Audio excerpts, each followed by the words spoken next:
Hello everyone, my name is Katie. I am the Introverted Reader. Welcome back to my channel. And today's video is my December TBR, which if you follow me on Twitter, I put out a few days ago that I wanted to do something different with this month's TBR, and and I asked whether do you guys think that I should get my mom or my sister to pick out the books that I read? Well, you all voted for my sister to pick them out, and I got her to pick them out for me yesterday. I teased a little bit on Twitter, but yes, she picked them out for me, and oh, I did just want to point out, I'm just gonna sit up, okay? I want you to see, I'm wearing a Christmas jumper. I'm into the season. My mom actually got that for me. It was very sweet of her. Anyway, okay. On with the TBR. So, first and foremost, I want to talk about our Introverted Reader Book Club Pick of the Month for December, and that is going to be Kingdom of the Wicked by Kerry Maniscalco. This is the only book that I myself picked out for myself because I'm just super excited about this. I want to read it so bad. It's basically about these two twin sisters who are witches and they live in secret. And one of them gets horribly, brutally murdered, and the other one dabbles in some dark magic, and someone's a prince of hell and makes a deal with him in order to find out what happened to her sister. And I love Kerry Maniscalco. I love her Stalking Jack the Ripper series, and yeah, I'm super excited to read this, so I'll be reading and reviewing this in December. If you would like to join me, I would love that. Okay, that's the only book that I picked out for myself. The next lot of books my sister picked for me.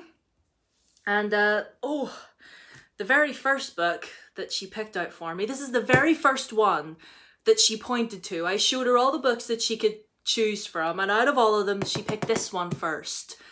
And the first one that she picked was my sister's little snake. Anyway, she picked out Priory of the Orange Tree by Samantha Shannon. Now, this book is close to, what, 900 pages? Or something like that. It's definitely over 800 pages. And holy crap, like, look at that. Okay, I am making no promises that I will have this finished in December. Like, there's no way. So I'm not making promises that I'm going to finish it in December. I'm just going to get the audiobook for it, and you'll probably be seeing this mentioned in many TBRs for maybe the next 2 or 3 TBRs to come. So I'm not making promises that I'll finish this. I'm just going to listen to it at my own pace. So there's this. Okay. And the next one that she picked out was actually one that I'm actually really excited to read. I'm excited to read that one too, but this one I've been meaning to read for a long while, and it's Girls of Paper and Fire by Natasha Nyan.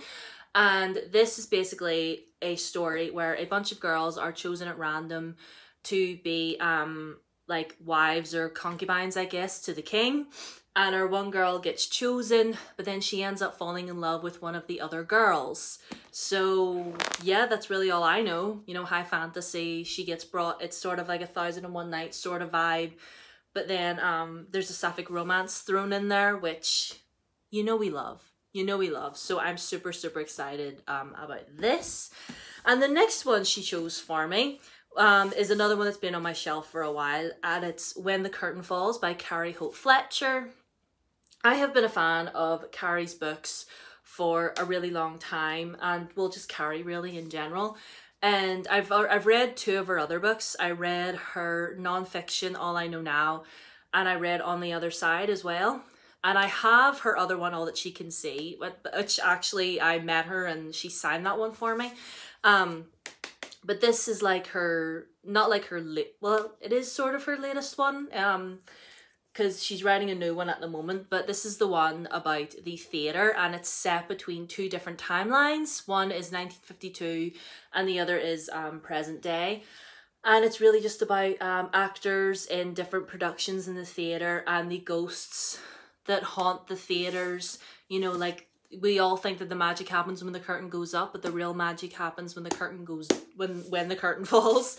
So yeah, 2 different timelines. In 1952, it's these 2 actors that are in a romance, but they have to keep it a secret, and someone is like out to get them or something, and tragedy happens. And then we flash to present day when There are more actors coming into the theatre to put on another production, and then, you know, there's ghosts wandering around. So yeah, this will be a good little contemporary break between all the heavy fantasy that I'm going to be reading.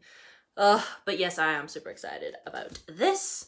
The next one that my sister picked out for me is Red Queen by Christina Henry. I believe this is supposed to be like an old twisted version of like Alice in Wonderland. I believe it's part of a series. I don't know whether it's the first one or the second one, or whether I'm supposed to read something else first. Let me know if that's the case, but I mean, either way, I'll still read it because it looks super short. And again, I don't overly know what it's about, but all I know is that it's Alice in Wonderland all dark and twisted up. And let's be real, Alice in Wonderland's a twisted and dark story anyway. So excited about this one. And the next one she picked for me was Reckless by Cornelia Funke. This kind of has an Alice in Wonderland sort of vibe because it's about this boy called Jacob. And he finds this mystical land through a mirror. And, you know, he's living his best life in the fantasy land, and he has this girl called Fox, this shapeshifter girl called Fox, who's like his guide in his car and keeps him safe and whatever. But then his brother ends up walking through the mirror as well and goes missing. So he's kind of like having to find his brother, and like this curse, there's this curse on the land or something that is about to like wreak havoc on everything, and he has to find his brother before the time runs out. So yeah, I know Cornelia Funke is the author of the Ink Spell series, which is like a classic almost. I never read that, so this will be my first Cornelia Funke book, so like I am really excited about this, and this cover is actually really, really pretty. So the last book that my sister picked out for me is actually a non-fiction, and it's Over the Top by Jonathan Van Ness.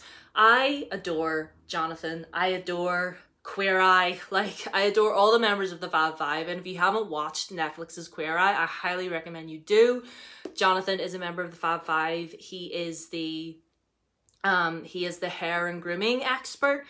Now, he does identify as non-binary, and you're probably thinking, why are you using the he, him pronouns? It is because he prefers the he, him pronouns, I believe. That's what came up whenever I Googled it. I searched, and apparently he prefers to just have the he, him pronouns. If I'm wrong, then I deeply apologize.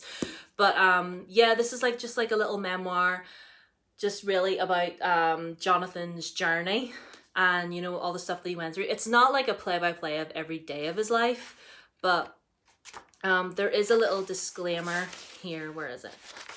Oh, not a disclaimer, a sensitivity warning that he put at the beginning of the book, and it says, while this book has hilarious, fun moments, it also discusses tough issues.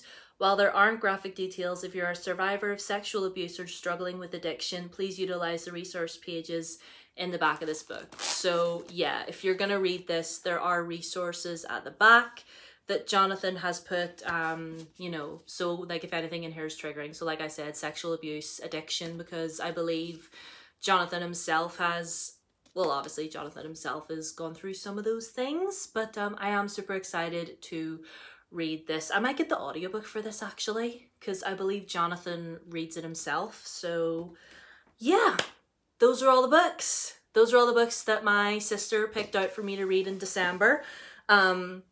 If you want to read Kingdom of the Wicked with me in December, I would love that.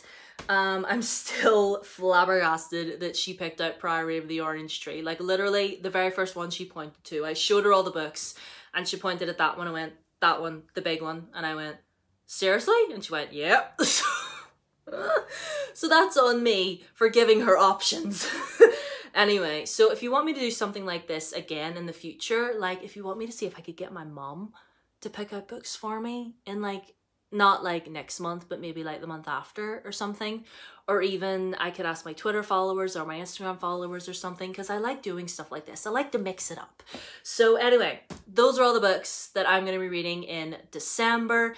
I will have my November wrap up hopefully. I'm going to film it on Saturday, but I don't think I'll upload it until Monday, because Monday is like I think is the last day of November, I believe. So anyway, either way, you guys will see me in my next video. My Twitter and my Instagram are down below as always. I put polls up on my Twitter of all the books, of like options for books to read for our book club. So if you want to have your say in that, follow me on Twitter and subscribe if you're not subscribed already. I would really appreciate it. Thank you for all of the love and support as of lately. It really, really means a lot.